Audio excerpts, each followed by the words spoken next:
নমস্কার বন্ধুরা, welcome to my channel SB explorer. তো বন্ধুরা, সকলকে জানাই গুড ইভিনিং।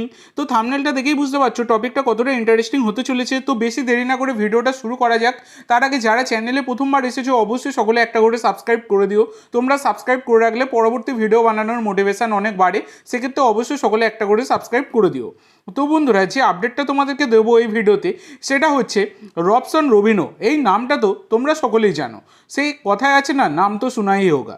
তো সেই রকমই এই রবসন রবিনোকে আইএসএল এর মঞ্চে চেনে না এইরকম কেউই নেই। যদিও তিনি আইএসএল এ খেলেননি, তারপরেও কিন্তু আইএসএল এ আসা নিয়ে তার একটা তিনি আর কি আইএসএল এ আসা নিয়ে একটা উন্মাদনা কিন্তু প্রত্যেক বছরেই থাকে।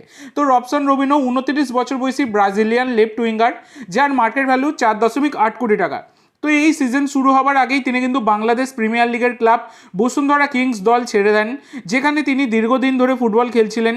এবং বসুন্ধরা কিংস ছেড়ে তার কিন্তু ভারতে আসার একটা জল্পনা উঠে এসেছিল, ইস্ট বেঙ্গলে বিশেষ করে। কিন্তু শেষমেশ তিনি না এসে ভারতে তিনি ব্রাজিলিয়ান একটি ক্লাবে সই করে দিলেন।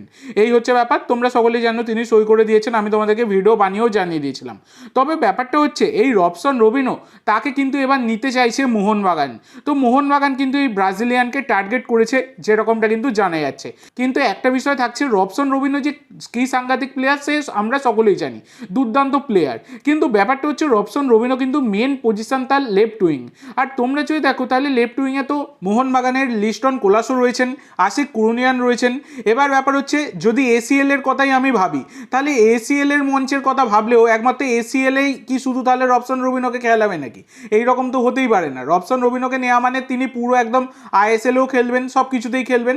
কিন্তু ব্যাপারটা হচ্ছে এখানে একটা সমস্যা থাকছে যে রবসন রবিনোকে লেফট উইংয়ে কীভাবে ফিট করবেন, এইটা একটা ব্যাপার থাকছে।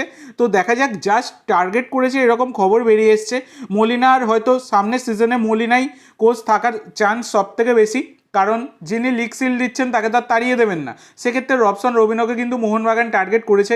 যদি রবিনোকে নেয় মোহনবাগান, এবার দেখার বিষয় তাকে কোথায় খেলাবে, কিভাবে ফিট করবে, সেটা এখন দেখার বিষয়। তবে হ্যাঁ, রবসন রবিনো যে কোয়ালিটির প্লেয়ার, প্রচুর পেডিগ্রির প্লেয়ার, সেটা আমরা সকলেই জানি।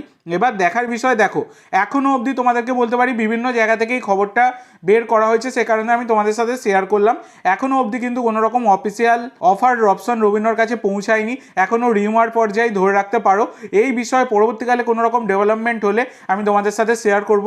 তবে মোহনবাগান ম্যানেজমেন্ট মানে সঞ্জীব গোয়েঙ্কা আবার কিন্তু ট্রান্সফার মার্কেটে আগুন লাগাতে চলেছে, এইটুকু আমি তোমাদেরকে বলে দিচ্ছি।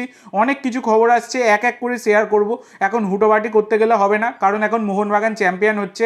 কারণ এখন থেকে কোনো রকম এইদিক ওইদিক খবর হয়ে গেলে সমস্যা হয়ে যাবে, এই হচ্ছে ব্যাপার। তো পরবর্তীকালে এইসব বিষয়ে আর কোনো ডেভেলপমেন্ট হলে তোমাদের সাথে আমি শেয়ার করে দেবো। তো আজকের জন্য এইটুকু বন্ধুরা। ভিডিওটি ভালো লাগলে অবশ্যই লাইক করো, শেয়ার করো। আমার চ্যানেলে প্রথমবার এসে থাকলে চ্যানেলটি সাবস্ক্রাইব করো, আর কমেন্ট করে জানাও ভিডিওটি কেমন লাগলো। ধন্যবাদ।